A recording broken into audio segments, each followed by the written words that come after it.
Well, good morning, everyone. My name is Mike Hickey. I'm honored to be serving as Interim Dean for the University of New Hampshire here in Manchester. This is one of 7 colleges of the University of New Hampshire, and just this fall, among other new programs, we've introduced a Homeland Security program for our undergraduate students, and we're very proud of that.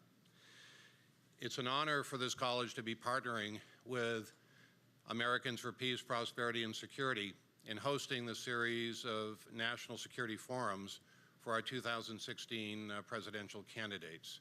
Given the current threat environment, our citizens are really concerned about this issue, have really become focused on it because there are threats at home and abroad.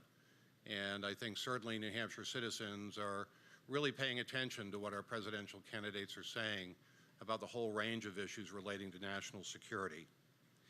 It really is a privilege for us to welcome Dr. Carson to our campus. We've watched him carefully on the national news during presidential debates and in all types of fora, and it's really a privilege to have him here on campus. A good friend and partner of mine for a number of years, Walt Havenstein, is chairman of the New Hampshire chapter of Americans for Peace, Prosperity, and Security, and it's now my pleasure to introduce Walt Havenstein for you. Walt.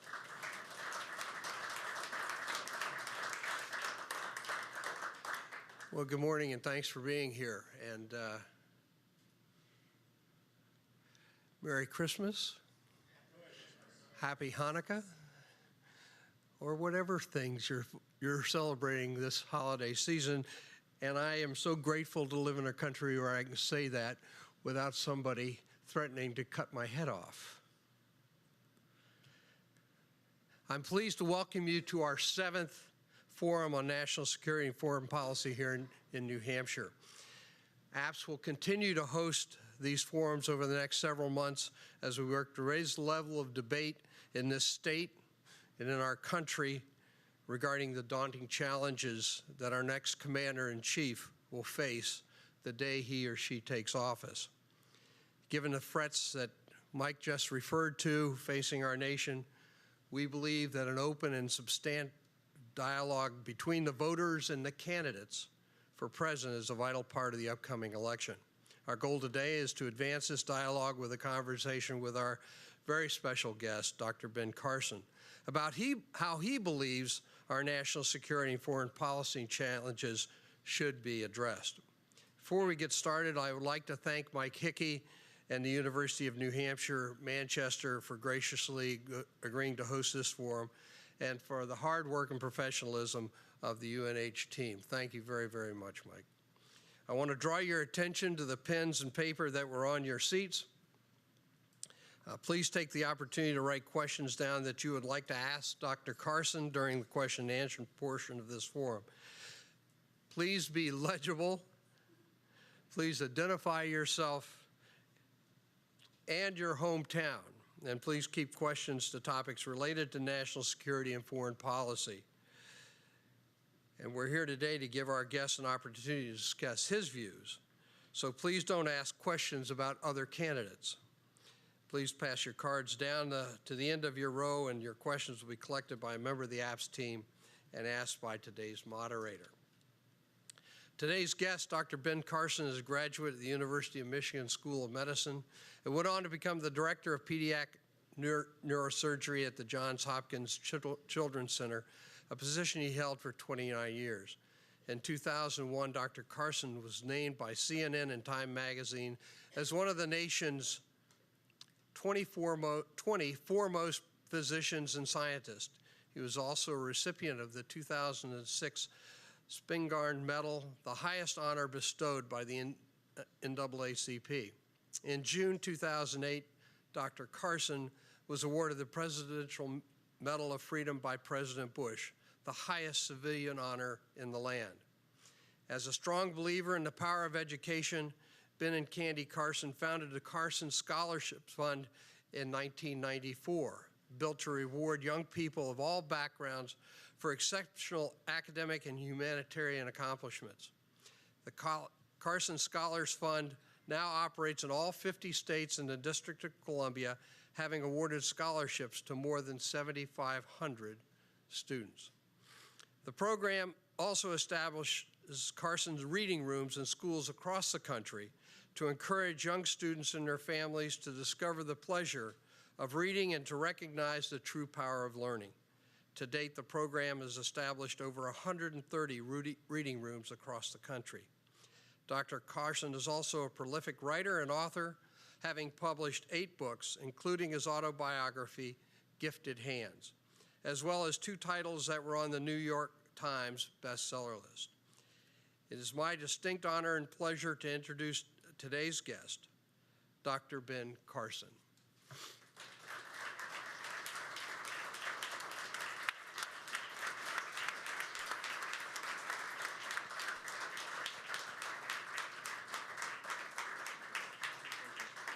Well, thank you very much. Delighted to be here this morning, and looking forward to answering some questions, particularly about national security. As you probably know, right here in New Hampshire today, the Nashua County schools have been affected by a terror threat. And this seems to be getting to be a regular routine thing now. In fact, one of our staffers who's supposed to be here can't be here because she has to stay home, take care of her daughter who was going to be in school. So these kinds of things affect us all on a very personal level. And I hope we have a good opportunity today to talk about some of the measures that we must take here in this country in order to stem the tide. One of the things that I think is most important to Americans right now is our security. And, I am realistic to understand that that's the reason that my poll numbers have taken a dip, because people think that I'm a nice guy. I am a nice guy, but it doesn't mean that you're not tough. It doesn't mean that you don't have strength. But, our society has been manipulated, quite frankly, into believing that the louder you talk and the more you gesticulate, somehow the stronger you are. And that's a false narrative. What really needs to be looked at is what have you accomplished? Because that's what really denotes strength. Your life's accomplishments, not how loud you talk. If it's about how loud you talk, all you need to do is go to Washington, D.C. And you can find a lot of people who talk very loud about all kinds of things and have done nothing. And so I say it's the accomplishments. And if you look at the accomplishments in my life, which I frequently don't talk about, only because it's a little bit out of my comfort zone to brag. But the fact of the matter is, when I became the director of pediatric neurosurgery at Johns Hopkins at age 33, an age at which most people haven't even finished their neurosurgery residency, Hopkins neurosurgery was not on the map. I was able to build it to the point that in 2008, U.S. News World Report ranked it #1 in the nation. That does not happen with weak people. The highest honor that a college or university gives out is an honorary doctorate degree. I have not 1, not 2, not 5, but 67 honorary doctorate degrees. Now, I suspect that if you took everybody else who's running and added up all their honorary degrees, it would not come close to that. People do not look for weak people in order to give a representation of their university. And I'm talking about, even some liberal universities like Yale and Columbia, Notre Dame, So, of course, that was before they knew I was conservative. But, and then, the Library of Congress, on the occasion of its 200th anniversary, selected 89 living legends. I was one of them. Again, they don't go around looking for weak people to be a living legend. As you've heard, the Presidential Medal of Freedom, the highest civilian honor in the land. And, I could go on for quite a while talking about that, but here is my point. My point is, strength is not determined by the decibels by which you say something, but rather by the accomplishments in your life. And a lot of my medical career, I faced tremendous controversy and opposition because I did things outside of the envelope, because I saw situations that to me were not acceptable. For instance, 7% of achondroplastic dwarfs, the most common form of dwarfism, died in infancy, sudden infant death. 7%, that's a good percentage.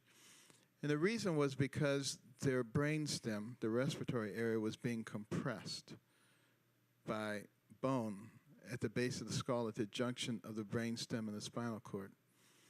And when people would go in to try to alleviate the compression, the area was so tight that it frequently exacerbated the situation and resulted in death or severe impairment. And at the first International Conference on Human Achondroplasia in Rome, I remember all the geneticists of the world talking about this, and it came my time to talk. And I talked about a new procedure we had invented to decompress that area. And they were just outraged. And they said, you surgeons are the ones who cause the problems. If you just leave them alone, only 7% will die. But when you guys get involved, you kill them. Stop it. You think you can do everything. And they were just outraged. I came home to Baltimore, continued doing the operation. People complained to the dean, the president of the hospital, the Maryland Medical Society, even the AMA. Carson's a wild man. What is he doing? But by that time, I had done enough cases that I could actually reveal the data. And it revealed that not a single one of the patients that I operated on died. And here's the nice thing about medicine and science. Facts matter. Evidence matters. And it changed the conversation. And now, cervical medullary decompression for achondroplasia is an accepted procedure across the globe. But politics is different. Facts don't matter. Only ideology matters. But I don't think that it's impossible to change that and start doing things based on logic and common sense. I had the same kinds of oppositions with some of the seizure procedures, hemispherectomies, operating on brain stems, all kinds of things. But you just have to be persistent, you have to be strong, and you have to know how to utilize expertise. For instance, with the Bender twin operation, the first and only time twins have been separated who are joined at the back of the head because it's so complex. And the blood vessels, cause people to exsanguinate. And we created a process whereby we put the patients on hypothermic arrest, cool the body temperatures to the heart stops, pump all the blood out of the body. Then you're able to cut through those vessels, reconstruct them using the covering of the heart, and then pump the blood back in, start the heart back up. And it's the only time twins like that have ever survived, utilizing those kind of techniques. But I couldn't do that on my own because I was a neurosurgeon. I had to get cardiothoracic surgeons involved and plastic surgeons and various people and put together big, complex teams to accomplish things. It's the same thing that one has to be able to do as the commander-in-chief of a nation like this, utilizing enormous talent in order to get the thing accomplished. And in order to do that, it does require a degree of humility. And you need to know stuff, but nobody knows everything. Having worked on the Kellogg board for 18 years, Costco for 16 years, I got a chance to work with multiple CEOs. I can tell you, a good CEO knows that they don't know everything, but they surround themselves with good people. A vice president of HR and of finance, of mergers and acquisitions, of a bunch of areas. And you sit down, you talk with these people, you make your plans, you figure out how you execute them. But it is a false narrative that any one person knows everything. But in a country like this where we have so incredibly much talent, it is absolutely stupid for us not to take advantage of that talent in order to serve the entire community. And with that, we can open it up. How are we going to do the questions? Oh, okay.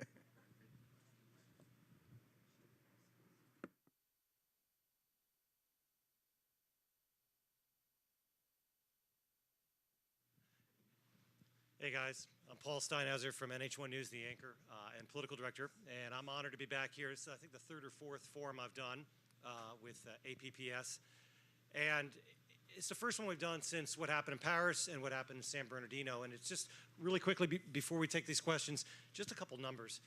Recent poll just in the last couple of days here in New Hampshire. Among Republican primary voters, 50% now say national security, foreign policy, battling terrorism, the top issue. It just exploded from where it was just 2 months earlier. It's also the top issue for Democratic primary voters as well. So these forums are so timely, so important, and I applaud Walt and everybody at APPS for doing these. The honorary chairman of APPS is former Congressman Mike Rogers. He was the chairman of the House Intelligence Committee, and unfortunately he couldn't be here today, but he did want me to ask you a question. Why don't we start off with that before we grab ones from everybody here in the audience. And he said that the president says that we've increased our airstrikes against ISIS, and we've recently committed more special forces to the fight in Iraq. What do you, though, specifically believe needs to be done to defeat ISIS? If you were in the White House right now, what would you be doing differently?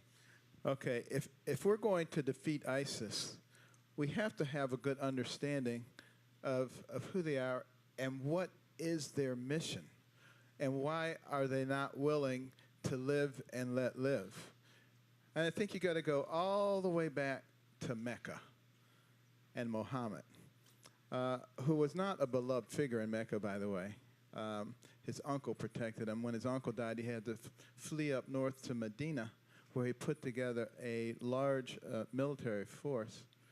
And their goal was to bring everyone into subjection to their will and to Muhammad's will, who he thought he was a messenger from Allah. And people who didn't believe as they believed, they put in a category they call the kafir, primarily the Jews and the Christians. And you could do anything to somebody who was a member of the kafir. Murder, rape, enslavement, lie, and it didn't count as a lie if they were a member of the kafir. Your eventual goal, total global domination and subjection to Allah. Now, if you don't understand that part, then it's hard to understand any of the rest of it. Now, and they have to have a caliph, sort of their supreme leader, and a caliph, in order to exist, has to have territory called the caliphate. They did not have a caliphate from 1924, after Ataturk and the Turks ended it, until recently, when they've been able to gain territory. They have half of Iraq, a third of Syria, footholds in Egypt, Tunisia, and alarmingly now in Libya. Why do I say alarmingly in Libya? Because of the strategic location of Libya. If you go north across the water, you're into southern Europe.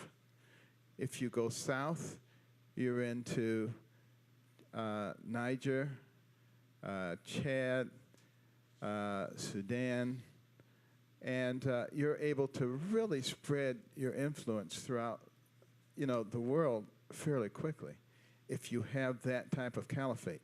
So when they have a caliphate, now that legitimizes them. So they're able to now go out into the rest of the world, particularly target the disenfranchised and disaffected individuals, and try to attract them to their movement. One of the ways they're able to do that is because they have a lot of money. They're the richest terrorist organization in the world, ISIS. Why are they so rich? Because they have oil. So what you want to do is you want to take away their caliphate, and you use whatever force is necessary to do that in conjunction with your military. One of the things that they do, particularly in Iraq, is they hide amongst the populace. recognizing that we're not going to carpet bomb the populace because, you know, we are very nice people. Therefore, they wait until they see an opportune moment. They come out from among the people, they attack, and then they run back before we can gather the forces to take care of them. What we have to do is begin to systematically take back the land. They have two choices when that happens. They either come out and expose themselves, at which time we are ready for them, including with our Apache helicopters and our embedded special forces, or they have to capitulate and let us take it. Either way, we win. We also have to take the oil. There's no question about that. And you know, some of our rules of engagement are absolutely asinine. The current administration, don't bomb the oil tankers coming out of refineries because there are people in them. That's silly. You know, what we need to say is any tankers coming out of there are going to be bombed. So if you don't want your people to die, don't put them in there. That's a much better way to do it. We have to start fighting in a smart way. And then we have to shut down all their monetary channels that they use to pay people, because they're not going to be able to track people if they can't pay people. And they use some non-traditional methods also, but we need to have people embedded. Our intelligence must be much better, and we can actually use their attempts to funnel money to people to find and destroy them. But we have to be very serious about that. We have to, you know, track their internet activities. We have to put out alternative messages. We have to use cyber warfare to destroy their capability. A role in the replacement of Assad, because he will be replaced. There's no way that an Assad regime is going to bring Syria back under control with the level of animosity that exists because of all the Syrians that he's killed. That's just not going to happen. But by the same token, I don't believe that you know, al-Nusra or any of the anti-Assad groups are going to be able to accomplish that either. What it's going to require is a coalition government, and we certainly want to have a role to play in that coalition government. That's what it's going to take. Let's move a little bit to the east and to Iran and the controversial deal on Iran that the U.S. and a bunch of other Western nations struck with Iran on Tehran on their nuclear program. Dan Holden of Amherst asked, what would you do to ensure that Tehran does not get a nuclear weapon and ICBMs to deliver it? Well, you know, the Iranian deal was probably the worst deal that we have ever made in the history of this country. I personally believe that a well-trained third grader could have did a better job on a deal with that. I mean, we got nothing. And, you know, the principles, you know, you got to be able to verify what's going on. There's got to be accountability, and you have to have enforcement. We don't have any of those things. And we've opened up the coffers so that the world's #1 exporter of terrorism now has, you know, billions of dollars to be able to accomplish their nefarious goals. What would I do? If I'm elected president? On day one, I'm going to make sure that the Iranians know that we're not abiding by that deal. But before day one, you know, after the election, I'm going to already be starting to work with our allies around the world, because we have to once again impose the toughest sanctions that has been known to man. Remember, that's what brought them to the table in the first place. And we have to reimpose something that will really bring them to their knees. Not only that, but we have to capitalize on our covert and embedded activities in Iran.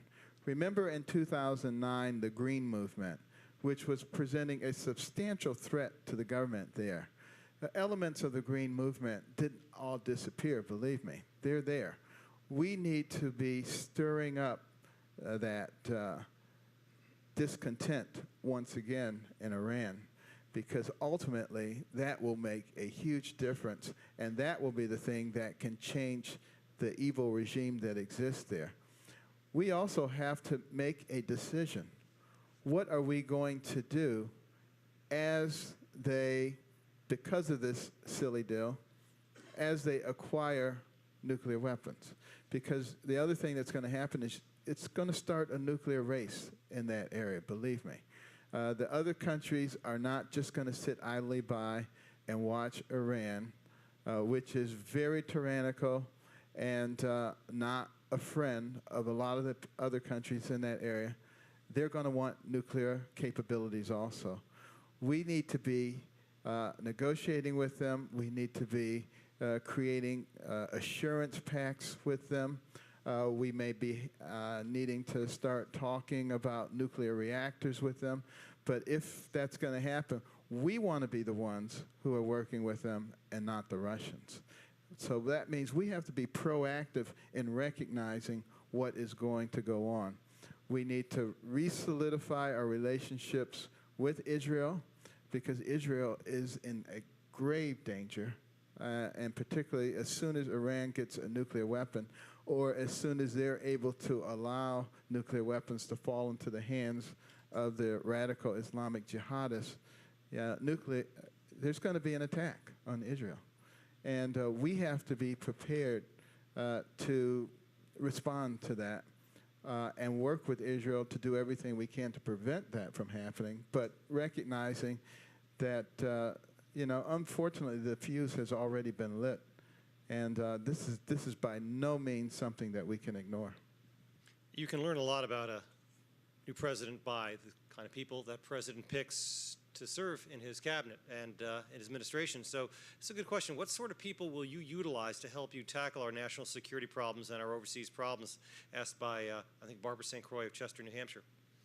Well, I would certainly not just pick yes people.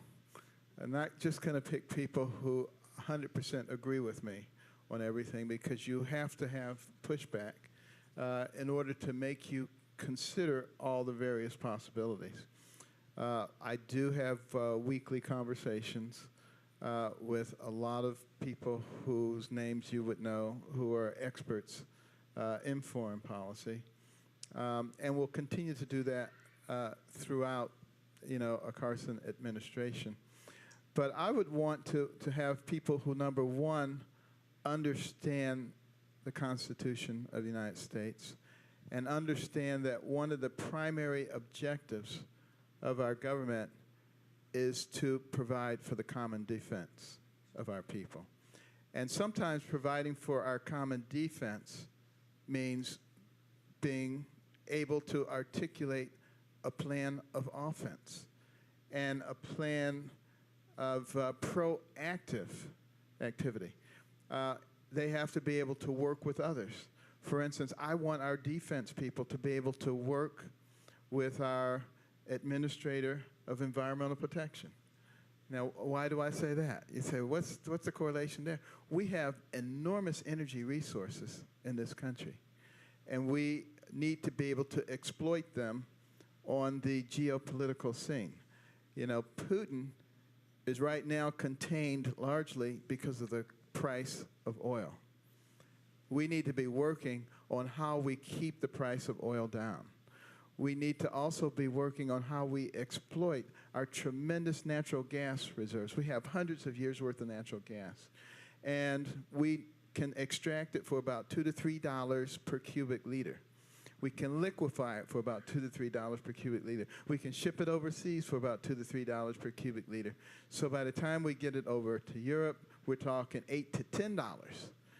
Now, what are they paying right now for natural gas? $16. We can undercut Putin. We can make Europe dependent on us, and we can keep him contained to a large degree. So I want people who are able to work across departments and divisions, because it's more of a integrated global strategy our defense is. You brought up Putin, so let me ask, because there's been a lot of talk lately about Putin and what kind of relationship the U.S. should have with him. One of your rivals for the nomination talking pretty friendly with Putin. Do you think we can be friends with, can we work with Vladimir Putin, or do we need to treat Russia as an enemy? Well, I think a lot of people will work with you if they think they can take advantage of you. And if they can smooze you a little bit and then get you to back off and do things they want you to do, like take down the missile defense shield or not build it, in Eastern Europe. I think we have to deal with Putin from a position of strength. Right now, our military is very, very weak. Our Navy is at its smallest size since 1917, Air Force since 1940. The morale is low. Many of our generals have quit. 14% decrease in the people applying for our voluntary military. Veterans situation in shambles. We need to have a strong military. Our nuclear arsenal is archaic. Putin has been spending a lot of money upgrading his equipment and his nuclear arsenal. All of that stuff needs to be done. We'll continue to talk to him and be cool, but once we get to a position of strength, which I don't think will take that long, that's when I would really begin to negotiate with Putin. You talked about a larger military. A lot of the Republicans running for the president are talking about a larger military. Tyler Sweeney asked, what percentage of the GDP would you like to see defense spending at? Well, I would like to see us with a budget that will give us what we need. We have to recognize that if we get the military wrong, pretty much everything else is going to be wrong too. And, traditionally, we used to spend about 4%. We've dropped below that level now. But I would probably get us back to our traditional levels. I think that would be a reasonable amount. And to pay for that, that's the question too, because it's easy to talk about spending the money, but where do you find the money? And Joseph from Derry asked, which cabinet level departments would you eliminate maybe in order to pay for a larger U.S. military? Well, there are 645 federal agencies and sub-agencies, which is absurd. There are 4.1 million federal employees. Again, absurd. So in terms of elimination, I'm not sure I would just go and say this department and this department, but what I would do is recognize that tens of thousands of federal employees retire each year. I would not replace them. You would shift people around so that you make sure that you covered vital areas. That's important. And then I would have the leaders of each agency or sub-agency come in, and I would say, I want you to reduce your budget by 2 to 3%. And do it in a way that doesn't hurt the people. The last time this happened a few years ago, I think they were told to do it in a way that caused the most pain to the people so that nobody would be talking about cutting budgets. We do it just the opposite way. And I would not allow the federal budget to increase by 1 penny for 3 years. That would bring us to a balanced budget, just that one act. Cutting these other things that I just talked about would accelerate the process considerably and provide us with a good source of income to do what we needed to do. Got a bunch of questions on the USA Freedom Act, which, as you know, has been talked about a lot lately, and it's taken the metadata that was in the hands of the NSA and it's put it back with the telecommunications companies. There are a lot of people that think that's a good idea. A lot of people think that's a bad idea. So I'm going to kind of summarize a bunch of questions, including one from APPS Honorary Chairman Mike Rogers. What is your position on this, and how do you make the balance between privacy and national security? Well, you have to put both things at the top, on the top shelf when you begin to talk about how we solve this problem. Our Fourth Amendment is very important. People do have a right to privacy, even though, we are in a situation where terrorism is a real threat. But we also must recognize we have to have the ability to quickly identify the threats and to be able to eliminate them. So by putting both of those things on that top shelf as we have that conversation and making sure that we're able, whatever we do, not to violate either one, I think that's the way it has to be done, and that's not the way we've been doing it in the past. We sort of do it on an ideological basis, and that doesn't work. I think also, you know, we need to have much more in the way of public-private partnerships. Working with our high-tech people, many of whom I've gotten to know, they're really, really smart people. And we have some smart people in government, too, but we have some dumb ones, too. But at any rate, we need to have them working together on this. Cybersecurity is tied in very closely to the whole metadata issue. And these things need to be worked at on a more global pattern in order for us to get the kind of security we need. Well, you brought up cybersecurity, and I'm glad, because that's actually what I had on deck here. And here's a question from two people in the audience, as well as Chairman Rogers, and it talks about how we battle the Chinese, the Russians, when it comes to cybersecurity. We all remember what happened last year with the Office of Personnel Management. We talked about Right. 18 million people who were affected. Right. It was a huge breach.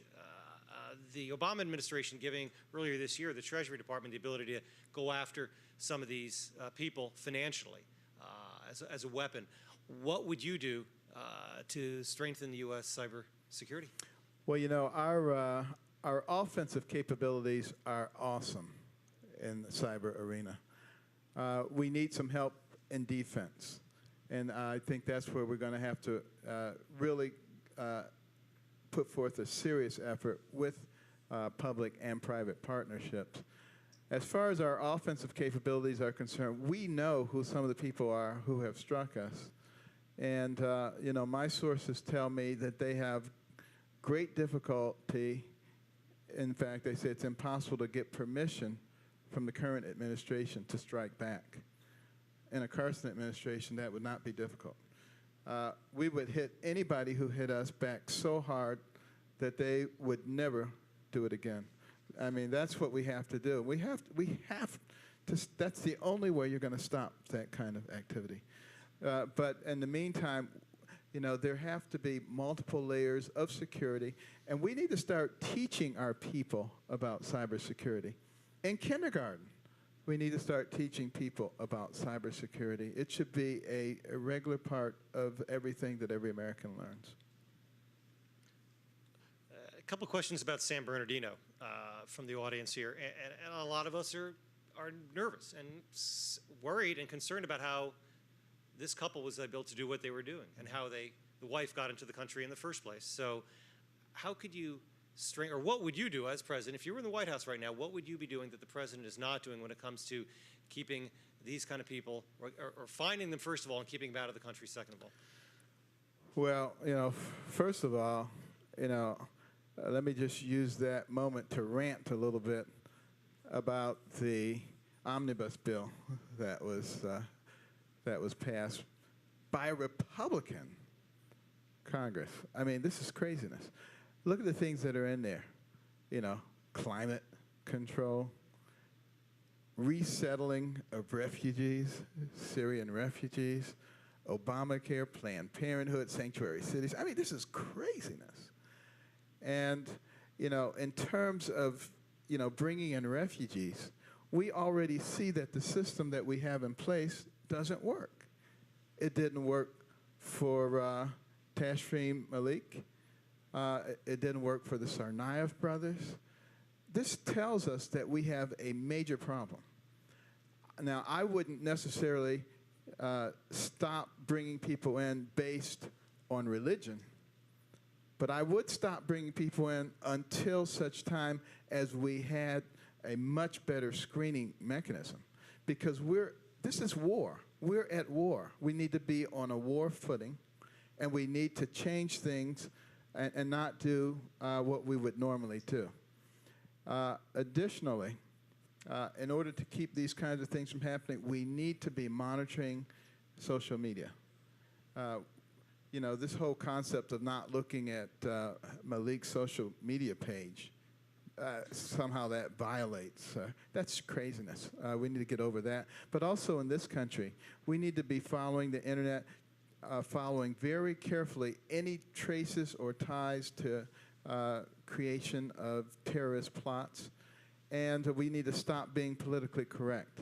And we need to go after people. We also need to put out alternative messages. And using our cyber attack capabilities, take down their networks, take down their servers. It's a dirty pool, I agree, but they're dirty people. So in those situations, we can use dirty pool. We also need to be talking to imams. We need to be talking to clerics. We need to be talking to the moderate Muslims about helping us to identify the people. If they can't identify them, how are we supposed to identify them?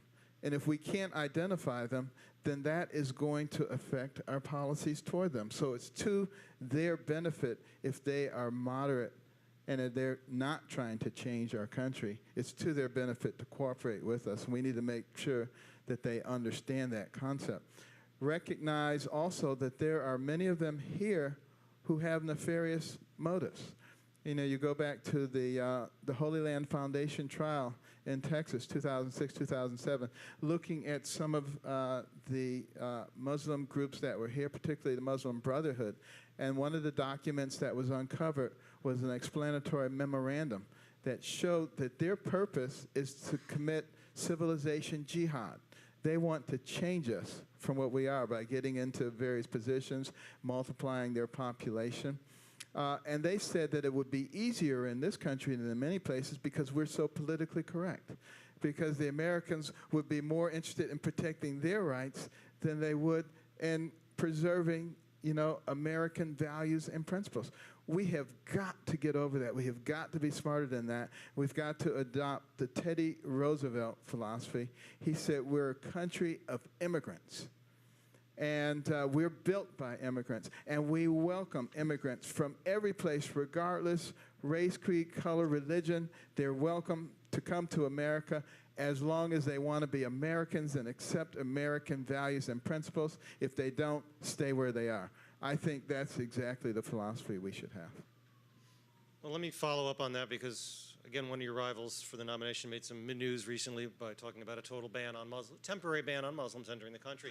I've got a question here from Tom in Epson, and he's asking about that, about the borders and whether we need to close them. I'm sorry, I can't read this very well, but let's specifically talk about the idea of closing the borders temporarily.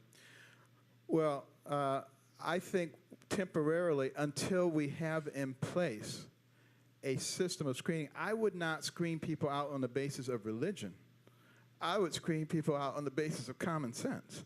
If they're coming from someplace and, this is a place where we likely have a problem, I don't care if they're coming from Sweden. We still need to look at what their background is and make a judgment based on that. I think we would be very smart to convene an interagency group of people to help us create the right kind of policies. And I think we should call upon our friends in Israel who've had many years of experience in terms of screening out the wrong kinds of people. Why do we have to reinvent the wheel? As far as our physical borders are concerned, this summer I was down on the border, Arizona, Mexico. It was horrible. There was essentially no border. Anybody could get over those fences. Some of the fences had big holes cut in them. A car could drive through it. They strung pieces of barbed wire across that, like that's supposed to stop somebody. The cameramen who were with us went through right there so they could film from the other side. I mean, and they weren't athletic people. This is not a border that we have down there. And yet, you look at Yuma County in Arizona, they were able to stop illegal transport by 97%. By putting up a double fence with an asphalt road in between so that you have rapid access. They put border guards on the border. Imagine that, actually putting border guards on the border within a quarter mile of each other so they could see each other. And they prosecuted first-time offenders instead of the catch and release program that we have now, 97% effective. And that's without the motion detectors or drones for early detection. We have the ability to do it. We just don't have the will to do it. And the sheriffs down there told me that a lot of the people that were coming through that border were not from Mexico, Central America, or South America. They were from Russia and Iraq and Somalia and places like that. Those people are coming into our country. We can't abide that. So what would President Carson do in the White House when it comes to the border? Would you continue to beef up that security down there? I would do the same thing that they did in Yuma County. That was in one segment. You got 9 segments left. I would do it in all 9 segments. We could do that quite clearly in less than a year and completely close that off. I would also cut off all the goodies to anybody who's here illegally. They get no benefits whatsoever, so there wouldn't be any reason for them to come here. And that's the kind of thing that will make a difference. We also have to do it on the northern border now to a lesser extent and with more intensity with drones and other surveillance mechanisms because it's a much longer border. And you know, the reason we have to worry about that now is that Mr. Trudeau up there has committed to taking, you know, tens of thousands of Syrian refugees. And again, you know, we don't have to be doing this. You know, if you look at the northeast corner of Syria, Hasaka province, you know, that area is controlled by Kurds, Christians, and moderate Sunnis. And what a perfect place to resettle the Syrian refugees. All we'd have to do is give them the weaponry that they need. And we seem not to trust the Kurds with weapons. That's craziness. That could take care of the problem. And there would be no reason to bring them here. And they don't want to come here. When I was over there a few weeks ago and I questioned them, not a single one said they wanted to come here. They said they wanted to go back to their own country. This is a false narrative that we're presenting to the American people. We've got a lot of good questions left. Unfortunately, we only have time for one. So I want to take it back to what we kind of started with when you first came up here, and that's what happened in Nashua this morning. And we saw it recently in Los Angeles. One of the nation's largest school systems closed. New York City, they decided not to close their school systems. How do you prevent these kind of hoaxes? How do you stop this? Well, you know, I don't know that there's one answer, but I will tell you this. Whatever the penalty for committing one of these hoaxes, it needs to be much worse. I mean, it needs to be so severe that none of our people would even think about it, quite frankly. And then we also, at some point, need to understand that, you know, the people who want to commit carnage, they're not really that interested in you knowing about it until it occurs. So I would go back and look at the incidents where, you know, a lot of carnage was committed and warnings were given. And let's see how many such incidents there are. And if there are, let's study those patterns. Let's learn from what's going on. That's the way we do it in medicine. When there's a problem, we look at the evidence and we analyze the evidence. And that's one of the reasons that the life expectancy in this country from the last turn of the century went from 47 to 80 this last turn of the century, the one before. Because we're able to take that evidence, we're able to integrate that in a logical fashion, and we can do the same thing with national security. Well, Dr. Carson, on behalf of Walt Havenstein and the rest of the team at APPS and those of us at NH1 News and WBIN TV, we want to thank you very much for your time today and appreciate you coming and joining us. Thank you very much. I appreciate it.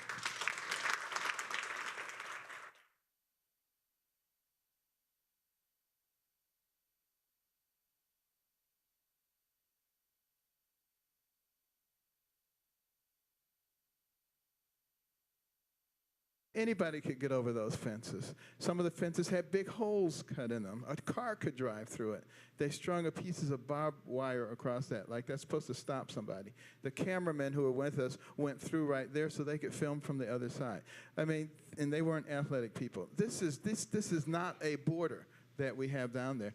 And yet, you look at Yuma County in Arizona, they were able to stop illegal transport by 97%.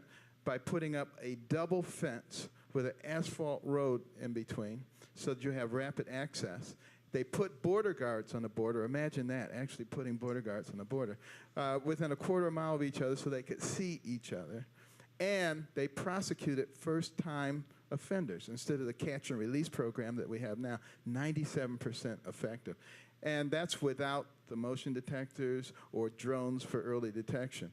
We have the ability to do it. We just don't have the will to do it.